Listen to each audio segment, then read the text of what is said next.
غزہ میں اسرائیلی فوج کی 230 مقامات پر بمباری، 100 سے زائد فلسطینی شہید ہو گئے۔ اسرائیلی فوج کی گزشتہ 24 گھنٹوں میں رفح کراسنگ اور جبالیہ کیمپ سمیت 230 مقامات پر شدید گولہ باری۔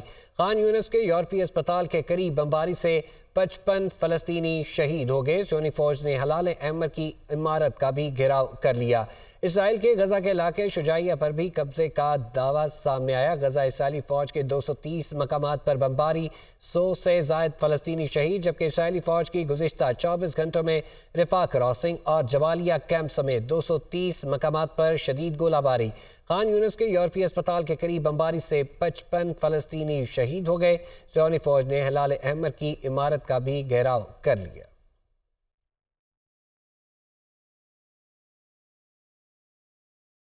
خبر شامل کریں گے نیدرلینڈ میں غزہ کے شہید بچوں سے اظہار یکجہتی کے لیے بچوں کے 8000 جوتے رکھ کر احتجاج ریکارڈ کرایا گیا۔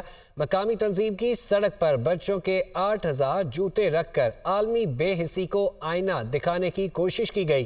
غزہ میں اسرائیلی بمباری سے 8000 سے زائد بچے اب تک شہید ہو چکے ہیں۔ مجموعی شہداء کی تعداد 20,000 سے تجاوز کر چکی ہے۔ غزہ کے شہید بچوں سے اظہار یکجہتی کے لیے بچوں کے 8000 جوتے رکھ کر احتجاج ریکارڈ کرایا گیا۔ مقامی تنظیم کی سڑک پر بچوں کے 8000 جوتے رکھ کر عالمی بے حسی کو آئینہ دکھانے کی کوشش کی گئی۔ غزہ میں اسرائیلی بمباری سے 8000 سے زائد بچے اب تک شہید ہو چکے ہیں۔ مجموعی شہداء کی تعداد 20,000 سے تجاوز کر گئی، جبکہ شہداء میں 8000 بچے اور 6000 خواتین شامل ہیں۔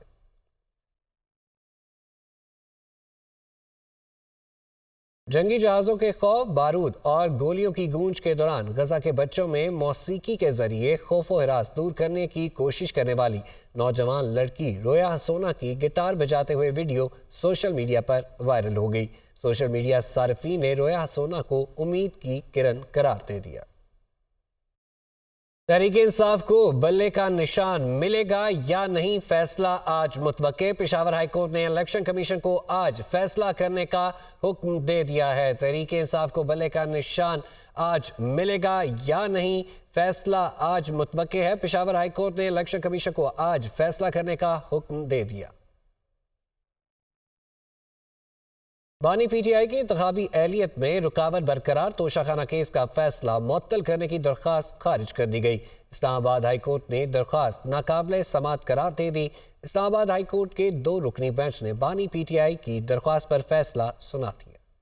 بانی پی ٹی آئی کی توشہ خانہ کیس میں سزا معطلی کے فیصلے میں تبدیلی کی درخواست ناقابل سماعت قرار۔ انصاف کے تقاضوں کو پورا کرنے کے لیے ہی فیصلے میں تبدیلی کی جا سکتی ہے۔ اسلام آباد ہائی کورٹ چیف جسٹس عامر فاروق پر مشتمل 2 رکنی بینچ نے اپنے فیصلے میں لکھا ہے کہ توشہ خانہ کیس میں سزا معطلی کی درخواست پر سماعت کے دوران 8 اگست کا نوٹیفیکیشن ان فیلڈ تھا، تاہم دوران سماعت اس حوالے سے کوئی بحث نہیں کی گئی۔ درخواست گزار کے وکیل کا موقف ہے کہ انہوں نے زبانی استدعا میں ٹرائل کورٹ کا فیصلہ معطل کرنے کی استدعا کی۔ 28 اگست کا سزا معطلی کا فیصلہ صرف مذکورہ درخواست میں استدعا پر ہی دیا گیا۔ عدالت نے اپنے فیصلے میں کہا ہے کہ سپریم کورٹ کے فیصلے کے مطابق سزا معطلی تو ہو سکتی ہے، لیکن فیصلہ معطل نہیں ہوتا۔ عدالتی حکم میں تبدیلی کا مرکزی گراؤنڈ بظاہر 8 اگست کا الیکشن کمیشن کا نوٹیفیکیشن ہے۔ عدالت کے علم میں آیا ہے کہ الیکشن کمیشن کا بانی پی ٹی آئی کی نااہلی کا نوٹیفیکیشن لاہور ہائی کورٹ میں چیلنج کیا گیا ہے۔ لاہور ہائی کورٹ نے نوٹیفیکیشن کو چیلنج کرنے کی درخواست پر نوٹس بھی جاری کر رکھے ہیں۔ انتخابات میں لیول پلینگ فیلڈ دی جائے، تحریک انصاف سپریم کورٹ پہنچ گئی۔ چیئرمین پی ٹی آئی گوہر علی خان کی جانب سے دائر اپیل میں کہا گیا کہ ہمارے کارکنوں کو ہراساں کیا جا رہا ہے، انتخابات میں حصہ لینے کا مساوی حق دیا جائے۔ اسلام آباد سے رپورٹ دیکھیے۔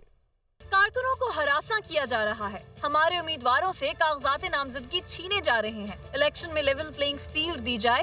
تحریک انصاف کے چیئرمین بیرسٹر گوہر علی خان نے سپریم کورٹ میں درخواست دائر کر دی۔ آئین کے آرٹیکل 184(3) کے تحت دائر درخواست میں وفاقی حکومت، الیکشن کمیشن اور صوبائی حکومتوں کو فریق بنایا گیا ہے۔ درخواست میں استدعا کی گئی ہے کہ سپریم کورٹ تحریک انصاف کو لیول پلینگ فیلڈ اور شفاف انتخابات کے لیے فریقین کو ہدایات جاری کرے اور انتخابات میں حصہ لینے کا مساوی حق دیا جائے۔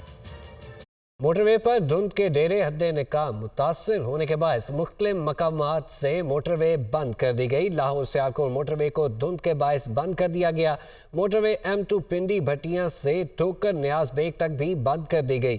موٹر وے M3 کو فیضپور سے ننکانہ تک دھند کی وجہ سے بند کر دیا گیا۔ دھند کے باعث موٹر ویز کو مختلف مقامات سے بند کر دیا گیا۔ موٹر وے پر دھند کے ڈیرے حد نکاح صفر ہونے کے باعث موٹر وے کو مختلف مقامات سے بند کر دیا گیا۔ خبر شامل کریں گے عام انتخابات کی گہما گہمی میں تیزی۔ مریم نواز، سردار لطیف کھوسہ، سلمان اکرم راجہ سمیت متعدد امیدواروں نے کاغذات نامزدگی حاصل کر لیے۔ ڈاکٹر یاسمین راشد اور صبا صادق نے کاغذات نامزدگی جمع کرا دیے۔ لاہور سے قومی اسمبلی کی 14 نشستوں پر 644 اور صوبائی اسمبلی کی 30 نشستوں پر 1883 کاغذات نامزدگی حاصل کیے گئے۔ تفصیلات دیکھیے۔ لاہور سے عام انتخابات میں حصہ لینے کے لیے مسلم لیگ نون، پیپلز پارٹی، PTI اور استحکام پاکستان پارٹی کے ممکنہ امیدواروں کی جانب سے کاغذات نامزدگی حاصل کرنے کا سلسلہ جاری رہا۔ دوسرے روز مریم نواز نے NA 130 سے کاغذات نامزدگی حاصل کیے۔ لیگی رہنما تہمینہ دولتانہ، صبا صادق، عظمیٰ کاردار نے بھی کاغذات نامزدگی جمع کروائے۔ اسی طرح جماعت اسلامی کی لیاقت بلوچ اور استحکام پاکستان پارٹی کے شعیب صدیقی اور مراد راز سمیت دیگر نے بھی کاغذات نامزدگی جمع کروا دیے۔ میں نے ویمن ریزرو سیٹ کے لیے PMLN کی طرف سے اپلائی کی ہے اور انشاءاللہ کیونکہ اس دفعہ PMLN جو ہے اس کے جیتنے کے چانسز بہت زیادہ ہیں، تو ہم امید کرتے ہیں کہ اس دفعہ انشاءاللہ PMLN کی اپلیکینٹس میکسیمم جو ہیں وہ اسمبلی میں پہنچیں گی۔ میں ایکس MNA ہوں اور میں ڈسٹرکٹ پنڈی کی سینئر وائس پریزیڈنٹ ہوں۔ اللہ کا شکر ہے، میں نے پھر اس دفعہ پارٹی کے حکم کے مطابق اپنے پیپر جو ہے MNA کے لیے سبمٹ کروائے ہیں۔ 2 روز میں لاہور سے قومی اسمبلی کے 14 اور صوبائی اسمبلی کے 30 حلقوں پر مجموعی طور پر 400 سے زائد کاغذات نامزدگی حاصل کیے جا چکے ہیں۔ 22 دسمبر کاغذات نامزدگی جمع کروانے کی آخری تاریخ ہے۔ کاغذات نامزدگی وصول کرنے کے تیسرے روز ریٹرننگ افسران کے دفاتر میں کاغذات نامزدگی جمع اور وصول کرنے والے امیدواروں کا رش لگا رہا۔ سابق وزیر داخلہ چودھری نثار آزاد حیثیت سے میدان میں اتر آئے۔ اسلام آباد کے حلقہ NA 46 میں 6 NA اور 47 میں 9 MNA، 48 میں 11 امیدواروں نے کاغذات جمع کرائے۔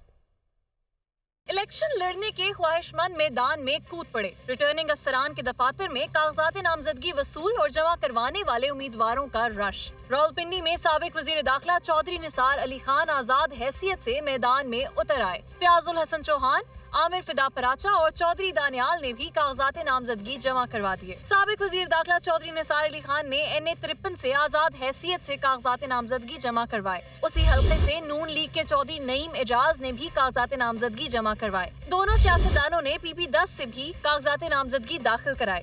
NA 56 سے اب تک 49 امیدواروں نے کاغذات نامزدگی حاصل کیے، جبکہ 5 امیدواروں نے کاغذات جمع کروائے۔ NA 57 میں 78 امیدواروں نے کاغذات حاصل کیے اور 14 امیدواروں نے کاغذات جمع کروائے۔ PP 10 سے 99 امیدواروں نے کاغذات حاصل کیے ہیں اور 26 امیدواروں نے کاغذات جمع کروائے۔ PP 11 سے 99 امیدواروں نے کاغذات حاصل کیے اور 5 نے کاغذات جمع کروائے۔ PP 14 سے اب تک 50 امیدوار کاغذات نامزدگی حاصل کر چکے، جبکہ 6 امیدواروں نے کاغذات جمع کروائے۔ PP 15 میں 59 کاغذات نامزدگی حاصل کیے جا چکے اور 3 امیدواروں نے کاغذات جمع کروائے ہیں۔ PP 16 کی نشست کے لیے 82 امیدواروں نے کاغذات نامزدگی حاصل کی اور 7 امیدواروں نے کاغذات جمع کروائے ہیں۔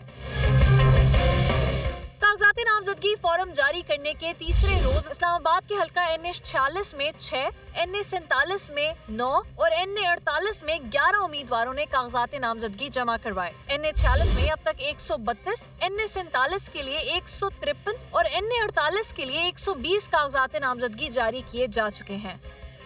نیشنل ہائی وے سیکیورٹی آرڈیننس 2000 میں درج قواعد کی خلاف ورزی کرنے والی گاڑیوں کے جرمانوں میں غیر معمولی اضافہ کر دیا گیا۔ اطلاق ملک بھر کی قومی شاہراہوں پر چلنے والی گاڑیوں پر 1 جنوری 2024 سے ہوگا۔ 1 جنوری 2024 سے ٹریفک جرمانوں میں بڑا اضافہ۔ ٹریفک سگنلز کی خلاف ورزی پر جرمانہ 300 سے بڑھا کر 5000 روپے کر دیا گیا۔ ہیلمٹ نہ پہننے پر 1000، تیز رفتاری پر موٹر سائیکل سوار کو 1500 جرمانہ ہوگا۔ قومی شاہراہوں پر ایمرجنسی گاڑیوں کو راستہ نہ دینے پر ہر قسم کی گاڑی کو 5000 جرمانہ عائد کیا جائے گا۔ بغیر ہیلمٹ موٹر سائیکل چلانے پر 1000 روپے جرمانہ ہوگا۔ سیٹ بیلٹ کے بغیر کار اور لائٹ ٹریفک وہیکل کو 1500